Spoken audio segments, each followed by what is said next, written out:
What if the most vulnerable moment of your life was interrupted by the one person you never wanted to see again? For Dr. Clara Bellamy, a university professor on the verge of welcoming her first child, that nightmare became a reality. As a sudden life-threatening complication throws her into an emergency C-section, she opens her eyes to a chilling sight. The surgeon holding the scalpel, the man in charge of her and her baby's fate, is Dr. Simon Vance, her ex-husband, the man whose ambition and betrayal shattered her world years ago. What follows isn't just a medical procedure. It's a tense, emotional collision of past and present, where a single decision could mean life, death, or a forgiveness she never thought possible. Stay with us for a story of heartbreak, power, and the incredible act of redemption that no one saw coming.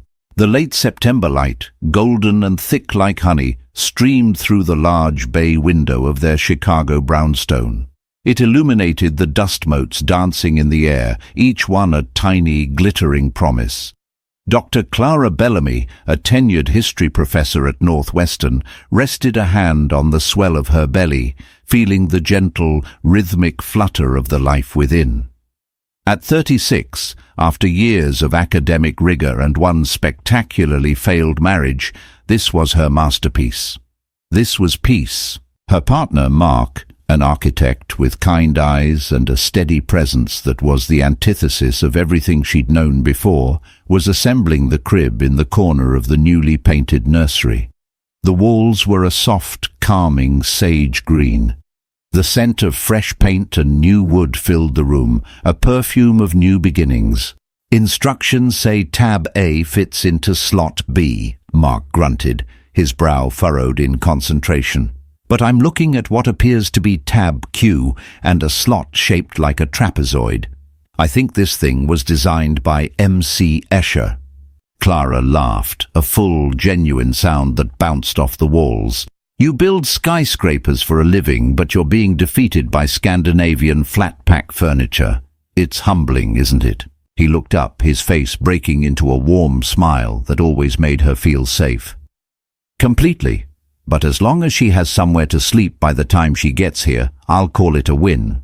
He gestured with a wooden dowel. "How are you two feeling?" "We're feeling content," Clara said, rubbing her stomach. "She's a little quiet today, probably exhausted from all the kicking practice she did last night on my bladder."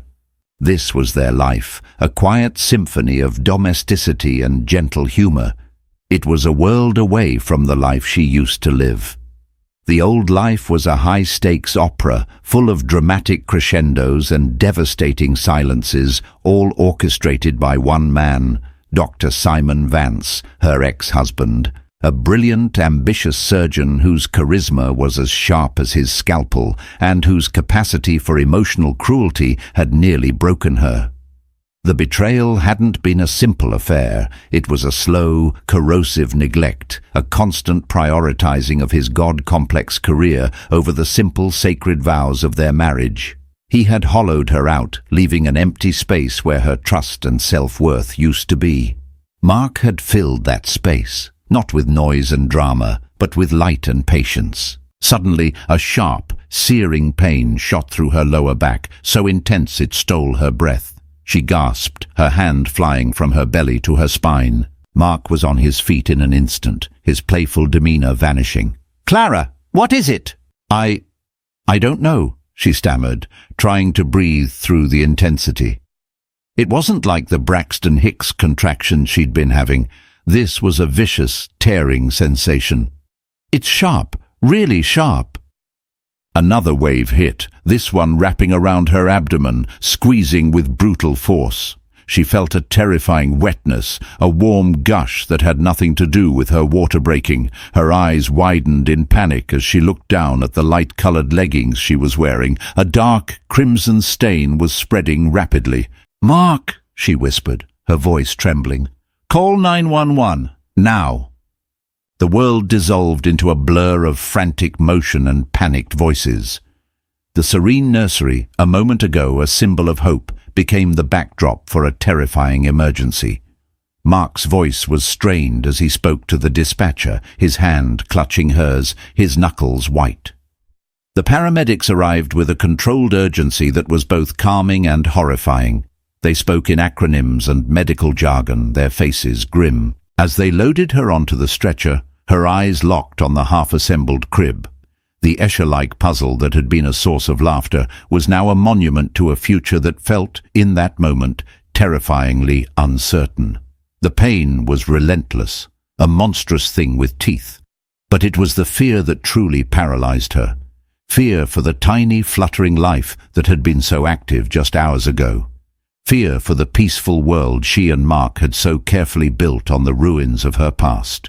The ambulance ride was a chaotic symphony of sirens and beeping monitors. A paramedic was pressing on her abdomen, his voice urgent. "Blood pressure is dropping. We're heading to Chicago Memorial. It's the closest level I trauma center with a top-tier NICU." Chicago Memorial. The name hit Clara like a physical blow, a ghost from a life she had surgically removed from her own. It was the hospital where Simon had built his empire. It was his kingdom, the place she had avoided for 6 long years, even changing her own primary care physician to ensure she never had to set foot inside its gleaming, sterile halls. "No," she croaked, trying to sit up. "Not there. Take me to Prentice, anywhere but there." The paramedic gently pushed her back down. "Ma'am, with this amount of bleeding, we don't have a choice. We have to get you to the best care, and that's Memorial. Dr. Evans' team is on standby." Dr. Evans, a name she didn't recognize, a small, fragile tendril of relief. Simon was a neonatal surgeon, not an obstetrician. The chances of seeing him were slim. He was probably in some high-profile surgery or charming donors at a gala. He wouldn't be anywhere near a routine emergency C-section. He was far too important for that. Clinging to that thought, she let the darkness at the edge of her vision pull her under.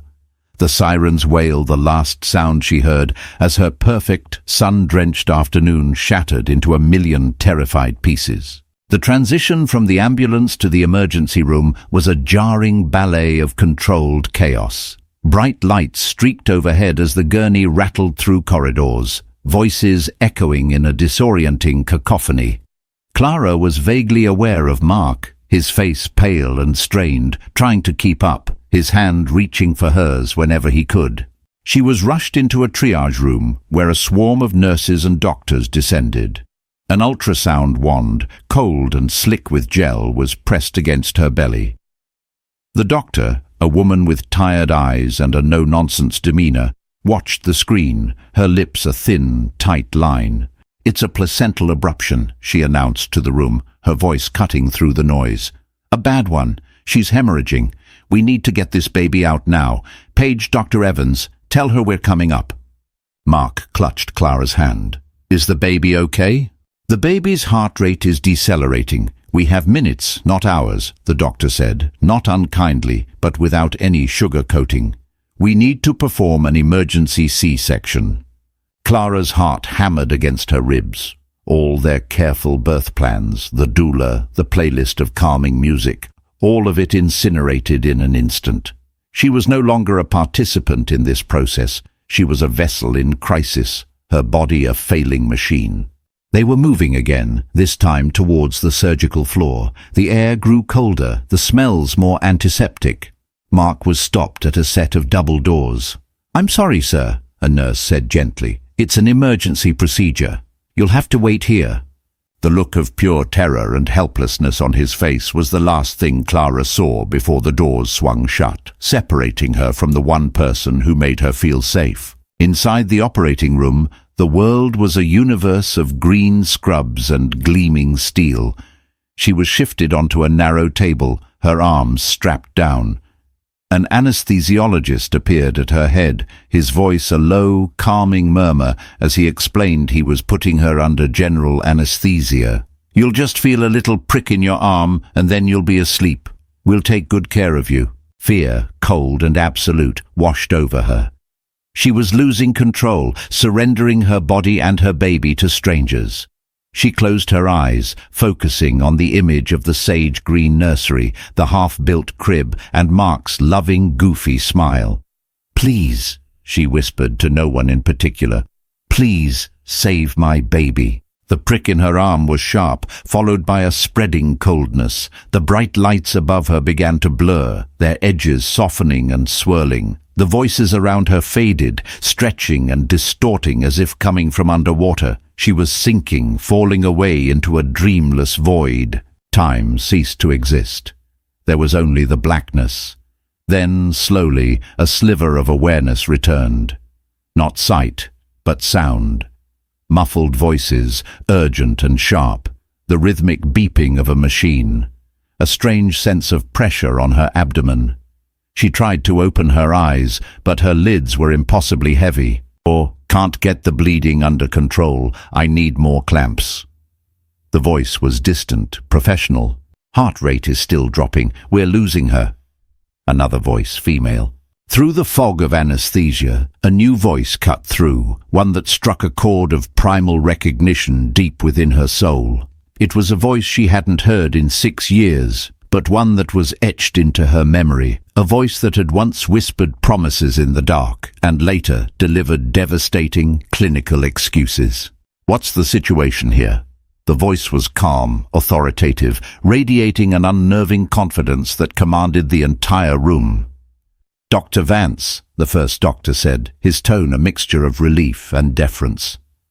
"Patient is a G1P0 at 38 weeks, complete placental abruption, massive hemorrhage, baby is in severe distress. Dr. Evans was called into another emergency surgery across town. We've been trying to manage." "No, it can't be." Clara's mind screamed, but no sound came out. She fought against the crushing weight of the anesthesia, forcing her eyelids to flutter. The world swam into a blurry, distorted view. She could see green shapes, the blinding glare of the surgical light. And then, a figure moved into her line of sight, standing over her. He was wearing a surgical mask and cap, but there was no mistaking the eyes. They were the color of a stormy sea, intense and piercing, the same eyes that had once looked at her with feigned adoration and later with cold indifference. It was Simon. Panic, so profound it was like drowning, seized her. This was her worst nightmare made manifest, the ultimate power imbalance. She was naked, unconscious, her body literally open on a table, and the man who had systematically dismantled her heart was now holding her life and the life of her child in his hands. He seemed to feel her gaze, his eyes flickering down to meet hers for a fraction of a second. There was no recognition in them. Or if there was, he masked it with an ironclad professionalism. His focus was absolute. "Forget the bleeding for a second. Get that baby out." "Now," Simon commanded. "Give me the scalpel. I'm taking over." He moved with a fluid, terrifying grace. The room, which had felt on the edge of panic, snapped into a new rhythm, orchestrated by his presence. He was in complete control. Clara felt a new series of tugs and pressures. Simon's voice was a low, constant stream of commands. "Suction, more lap pads. What's the baby's heart rate?" "It's bottoming out, doctor, 50 beats per minute." "I'm almost there," Simon muttered, his focus absolute. Clara's consciousness was fading again, the drugs pulling her back under. But before she slipped away, she heard it. A sound that cut through the fear, the drugs, the beeping machines. A tiny, fragile, sputtering cry. Her baby, her daughter, she was alive! And the man who had saved her was the one man she had prayed she would never see again. The ghost of her past had returned, not as a memory, but as a savior, and she had no idea if she or her new life with Mark would survive the collision 6 years earlier. The rain had been relentless that night, lashing against the windows of their sleek, minimalist apartment overlooking Lake Michigan. It was their 4th anniversary. Clara had spent the afternoon cooking Simon's favorite meal, a complex osso buco that took hours to prepare. The table was set with their wedding china, candles casting a soft, hopeful glow. She wore the dress he'd bought her in Florence, a slip of dark blue silk. She waited. At 8 p.m., a text. "Surgery running late. Start without me." At 10 p.m., another. "Complications. This is a big one. Don't wait up." At 1 a.m., he finally came home. He didn't seem to notice the candles, now melted down to waxy puddles, or the untouched plates of cold food. He was buzzing, high on adrenaline and triumph. "You should have seen it, Clara," he'd said, stripping off his scrubs, his eyes alight with a fervor she rarely saw directed at her anymore. An in utero cardiac intervention on a 26-week fetus. Nobody in the Midwest has ever successfully performed it. We published the preliminary data tonight. The board is already talking about naming the new surgical wing after me. He was glowing with the light of his own brilliance, utterly oblivious to the quiet darkness that had enveloped their home. "Happy anniversary, Simon," she'd said, her voice flat. He had the grace to look momentarily abashed. He ran a hand through his perfectly styled dark hair. "Oh God, Clara, I am so sorry. It completely slipped my mind. This surgery, it was monumental."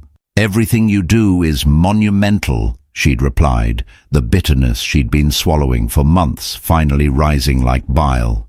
"Our life, our marriage, that's just the boring stuff that happens between your monumental achievements." The fight that followed was the final, fatal tear in an already frayed fabric. It wasn't about the forgotten anniversary, it was about the 1,000 other cuts, the missed birthdays, the cancelled vacations, the way he would look at her, a respected academic in her own right, as if she were a charming but ultimately trivial distraction from his real work, the work of being a god. The betrayal wasn't in another woman's bed, it was in the operating theatre, on the pages of medical journals, in the adoring eyes of his residents. He had pledged his life to her, but he was having a passionate, all-consuming affair with his own ambition. 2 months later, she moved out. The divorce was ruthlessly efficient, just another procedure for him to complete. Now, waking up in the recovery room of Chicago Memorial, the memory felt as raw as the fresh, burning incision across her abdomen. A low groan escaped her lips. "Clara? Honey, I'm here."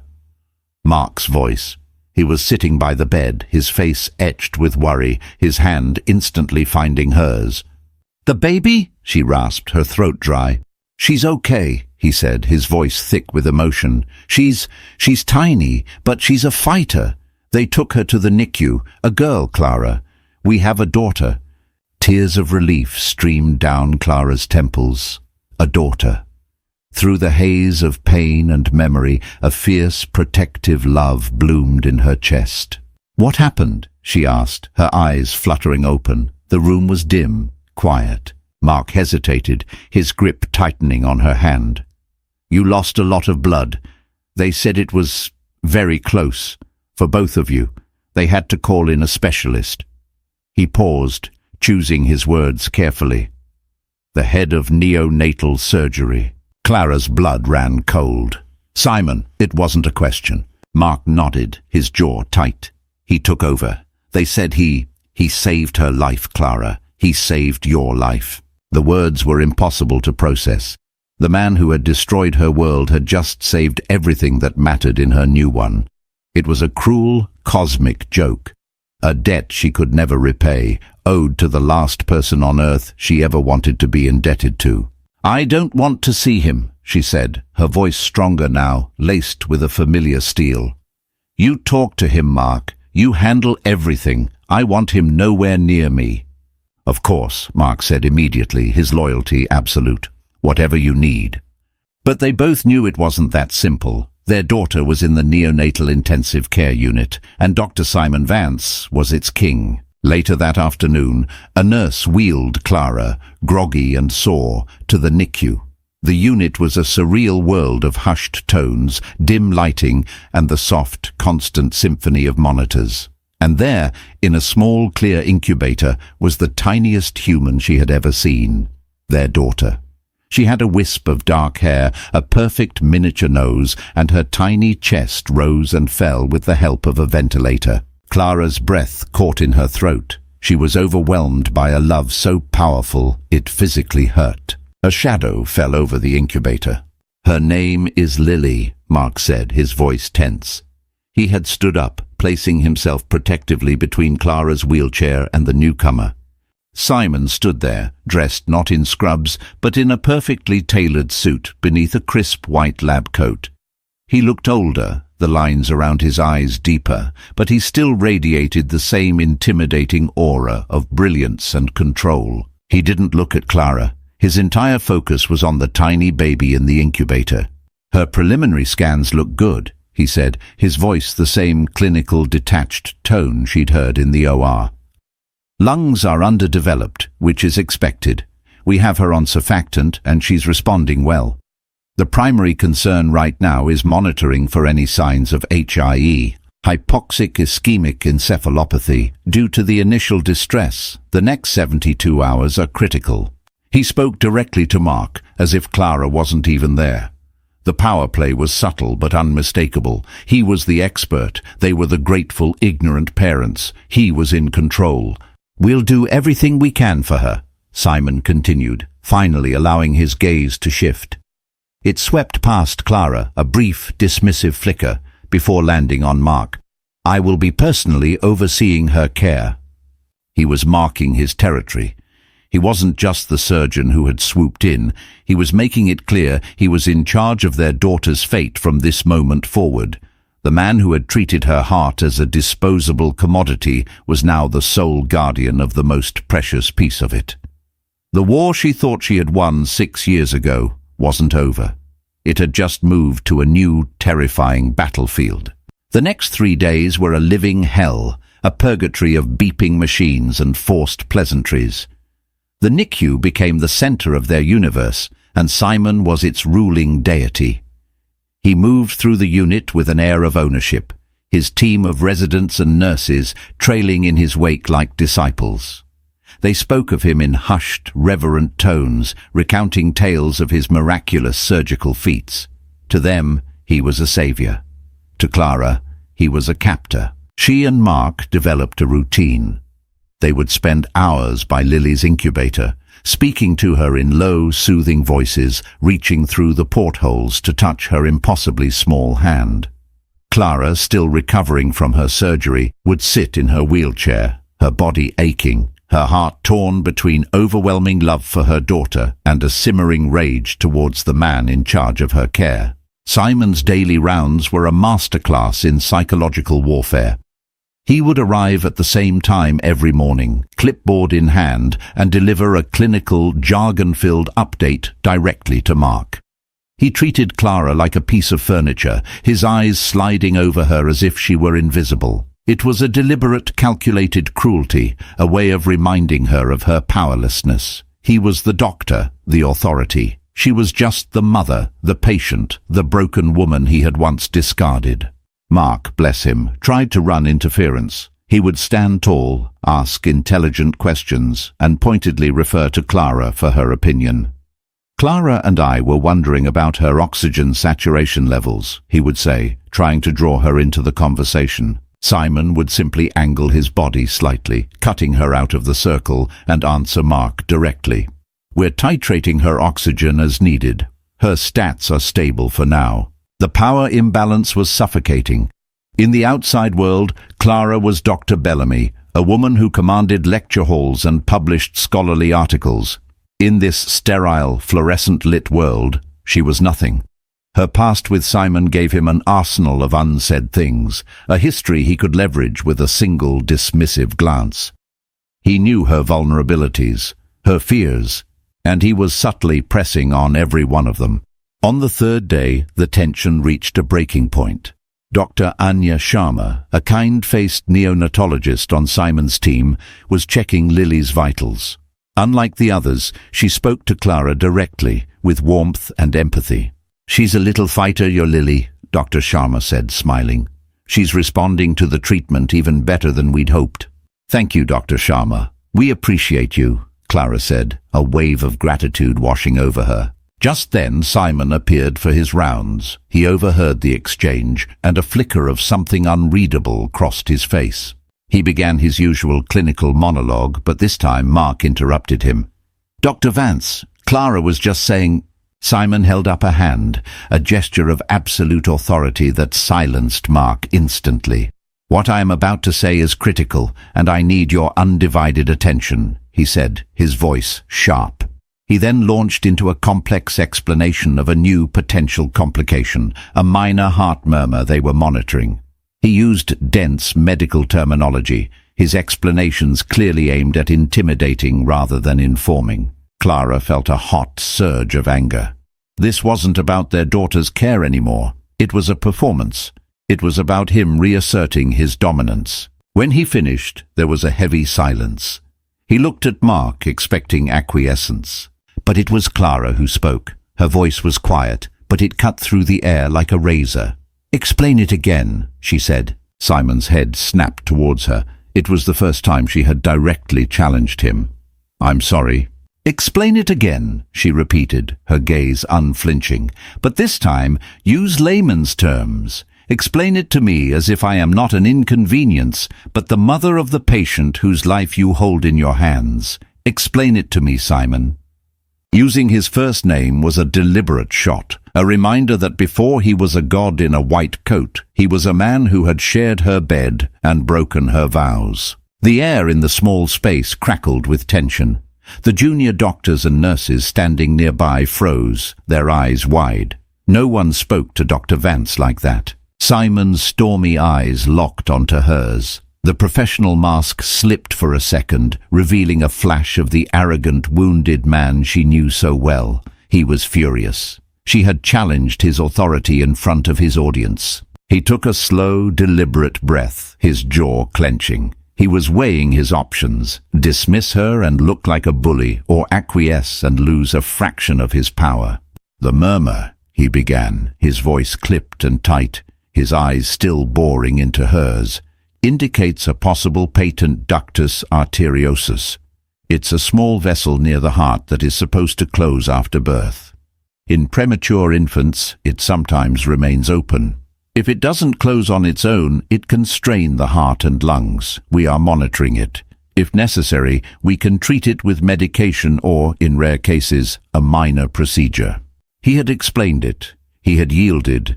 It was a tiny victory, but it felt monumental. She had clawed back a sliver of control, reminding him, and herself, that she was not just a passive victim in this drama. He turned and strode away without another word, his entourage scrambling to follow. Mark let out a breath he didn't realize he'd been holding. He looked at Clara with awe. Wow.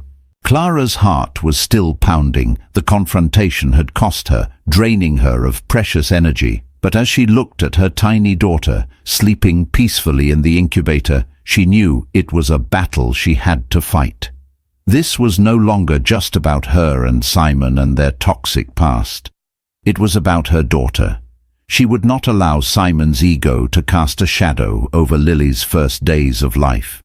She had found her voice again, and she would be damned if she let him silence it. The currency of power in this place wasn't just medical knowledge, it was courage, and she was finally ready to spend it. The confrontation, as small as it was, shifted the dynamic. Simon didn't become warm or friendly. That would have been a miracle beyond even his capabilities, but the deliberate, dismissive cruelty stopped. During his rounds he would still address Mark primarily, but he no longer angled his body away from Clara. He would occasionally, grudgingly, meet her gaze. He answered her questions with terse, clinical precision, but he answered them.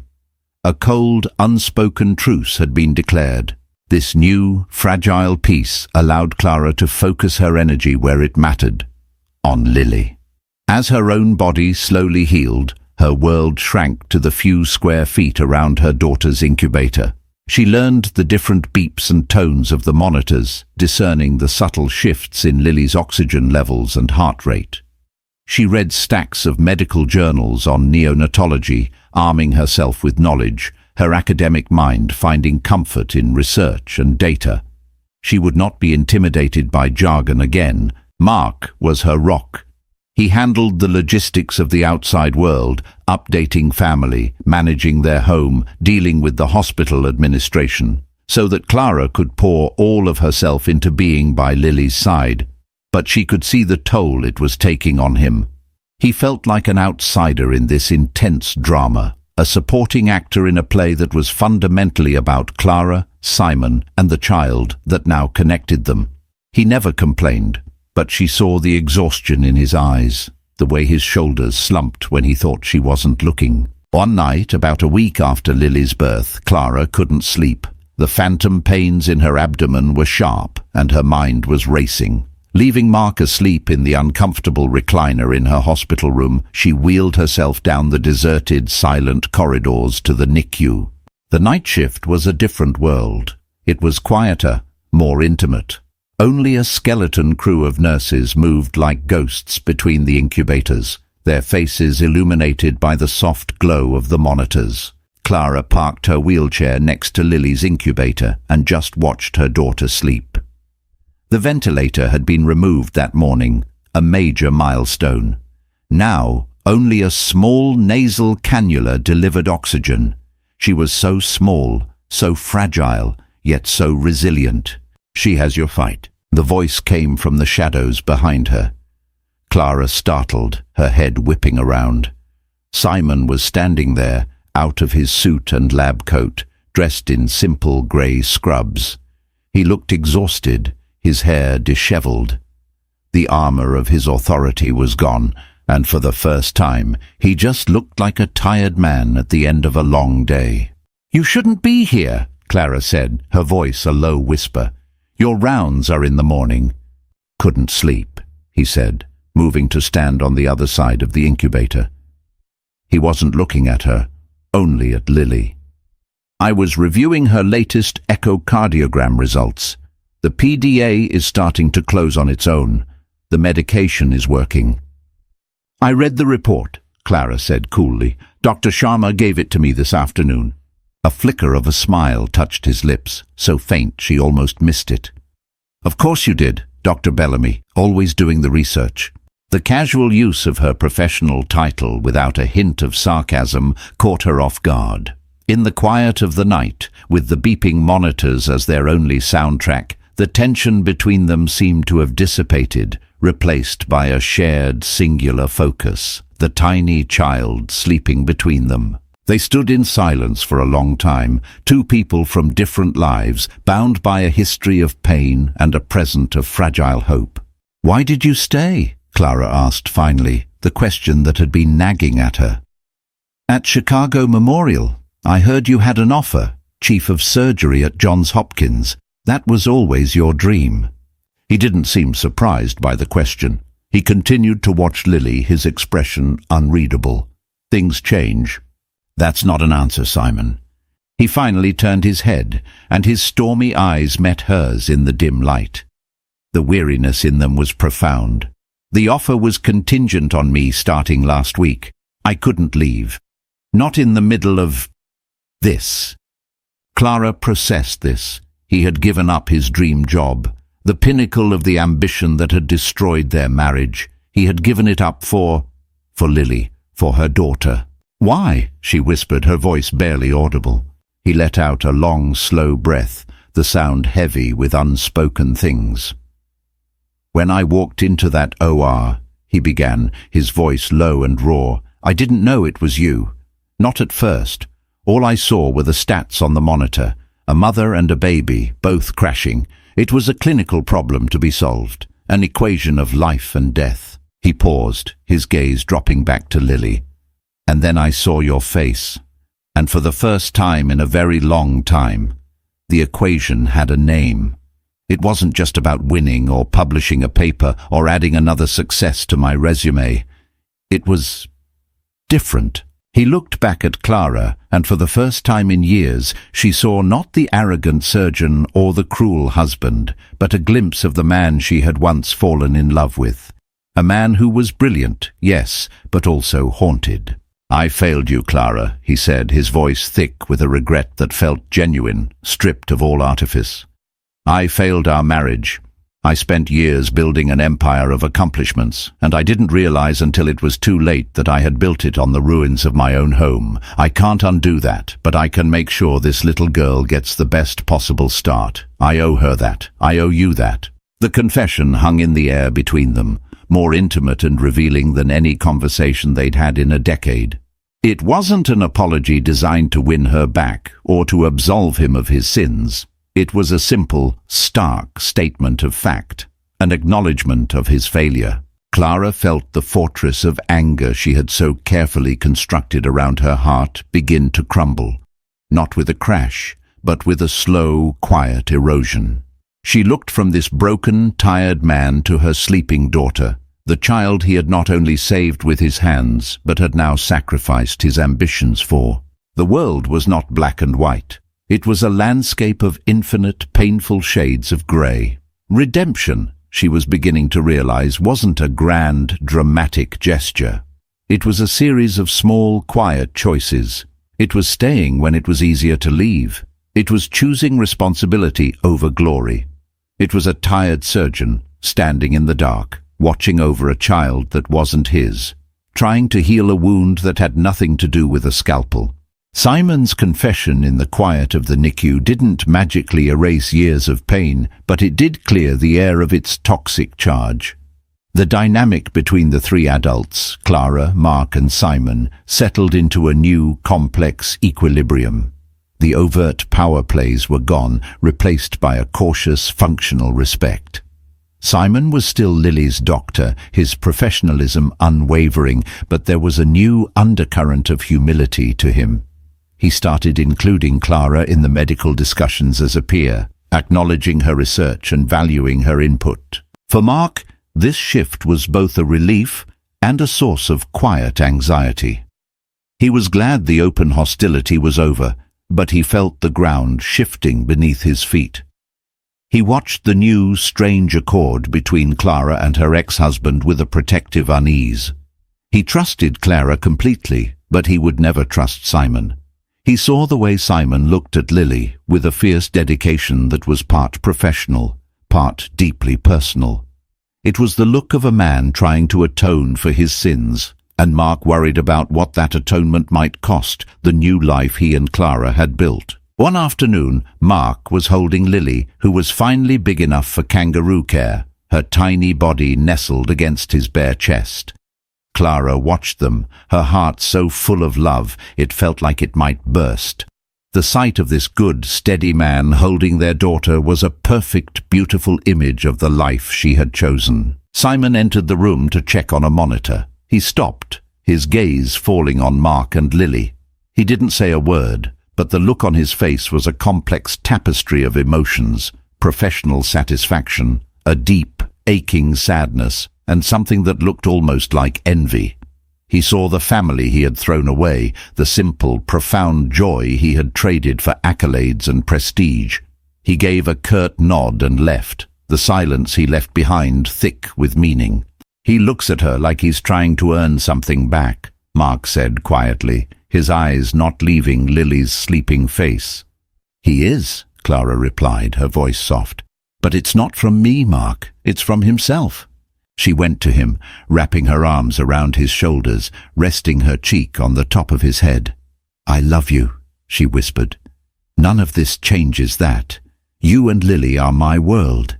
He's just a ghost who did a good thing." Mark leaned back into her embrace, his body relaxing. "I know," he said. "It's just hard to see a ghost every day."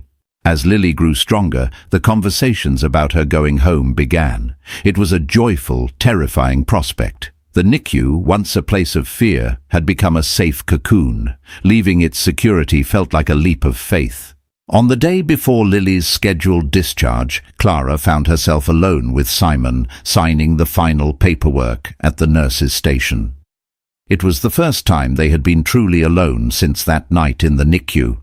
"Thank you," Clara said, her voice clear and steady. The words felt inadequate, but they needed to be said. For everything, for saving her, for saving me, for staying. Simon finished signing a form before looking up at her. "There's no need to thank me," he said. "I was doing my job." "No," Clara insisted, meeting his gaze. "You did more than that. The man I used to know would have saved her, written a paper about it, and then flown to Johns Hopkins without a second thought. He wouldn't have stayed." Simon put the pen down, leaning back against the counter. He looked tired, but at peace. The man you used to know was an idiot. He thought legacy was something you build out of bricks and mortar, out of awards and titles. He didn't realize it's built in moments like this, quiet moments. His eyes flickered towards Lily's room. That's a real legacy. There was a long silence, filled with the weight of everything unsaid, everything that could never be taken back. "I forgive you, Simon," Clara said. The words came out surprisingly easily, as if they had been waiting just beneath the surface, needing only the right moment to be released. It wasn't a forgiveness that absolved him or erased the past. It wasn't an invitation back into her life. It was something for her. It was the letting go of a heavy, useless weight she had been carrying for 6 long years.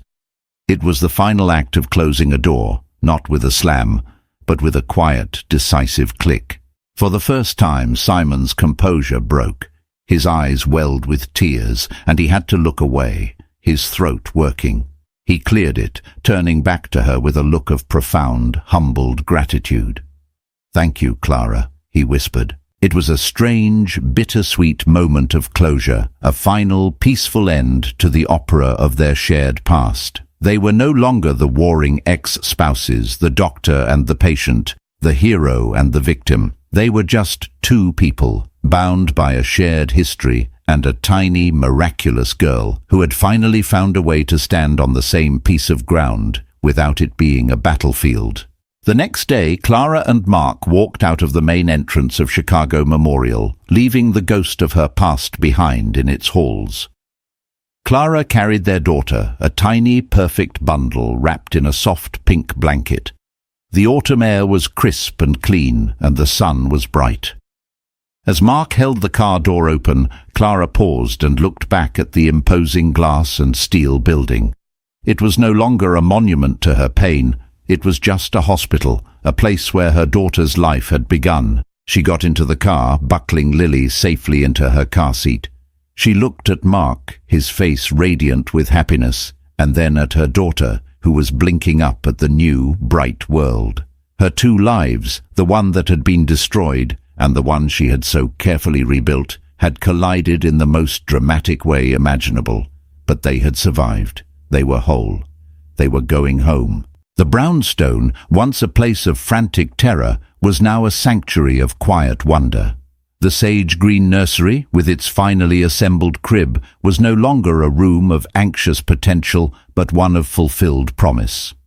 The first few weeks at home with Lily were a blur of sleepless nights, endless feedings, and moments of such profound, heart-stopping love that Clara often found herself simply staring at her daughter, tears of joy streaming down her face. The world of Chicago Memorial, of Simon and the NICU, began to feel like a distant, surreal dream.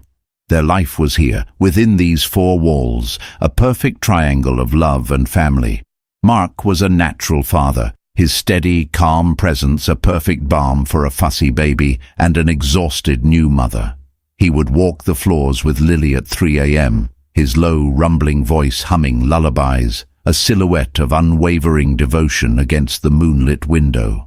Clara fell in love with him all over again, a deeper, more grounded love than she had ever known. About a month after they brought Lily home, a package arrived. It was a small, flat box with a return address from a high-end children's boutique. There was no note inside, only a beautiful sterling silver rattle intricately engraved with a single flower, a lily. Clara knew instantly who it was from. Her first instinct was a prickle of annoyance, a feeling that he was overstepping, trying to insert himself into a life where he no longer belonged. But as she held the cool, heavy silver in her hand, she saw it for what it was. Not an intrusion, but a quiet, final gesture. A goodbye. She didn't tell Mark about it. Not out of secrecy, but because it felt like a private, final piece of correspondence between her and her past. The rattle belonged to an old story, and their story now was about moving forward. She placed it in Lily's memory box, a memento of the man whose complex, flawed humanity had, against all odds, given their family its beginning. Life found its new rhythm. Clara eventually returned to her work at the university, finding a new perspective in her lectures on social movements and power dynamics. She had lived through her own personal drama of power, vulnerability, and the reclamation of self, and it informed her teaching with a new depth of empathy. One rainy spring afternoon, nearly a year later, Clara was pushing Lily in a stroller through Lincoln Park. Lily, now a bubbly, curious toddler with a mop of dark hair and her father's kind eyes, pointed at a squirrel, babbling with excitement. As Clara bent down to adjust Lily's hat, she heard a familiar voice nearby. "And the funding for the new research protocol is secure." She looked up. Across the path, Simon was walking with another doctor. He looked different. The expensive suit was gone, replaced by a comfortable sweater and slacks. The intense, driven energy that had always surrounded him had softened, replaced by a quieter, more thoughtful air. He laughed at something his companion said, a genuine, relaxed sound that Clara hadn't heard in years. Their eyes met across the path.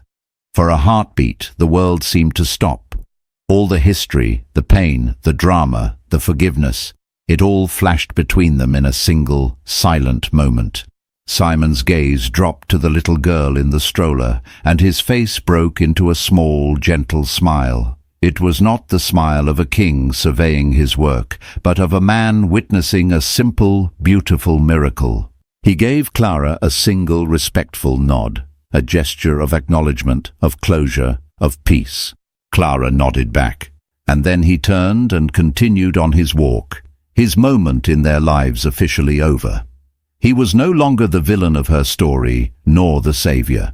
He was simply a man who had once been a defining, destructive force in her life, and who, through a crucible of fate, had become an unlikely instrument of its greatest joy. He had found his own redemption, not in a grand public spectacle, but in the quiet legacy of a life saved, an ambition tempered, and a past finally laid to rest. Clara looked down at her daughter, who was now trying to share her soggy biscuit with a bewildered pigeon. She laughed, scooping Lily into her arms and holding her tight. The ghost was gone. The past was settled. The future, this beautiful, messy, ordinary, extraordinary future, was all that mattered. The sun broke through the clouds, scattering light across the damp leaves, and Clara walked on, her heart full, her world complete, moving forward into the quiet, brilliant light of her own, hard-won peace. And so Eleanor's story comes to a close. It's a powerful reminder that our deepest wounds often come from those we once loved, but also that redemption can be found in the most unexpected places. Julian's incredible act wasn't just a single heroic surgery, it was the slow, painful and quiet decision to sacrifice his own ego for the life he had once helped to break. It's a story about how the past never truly leaves us, but that we can choose how much power it has over our present.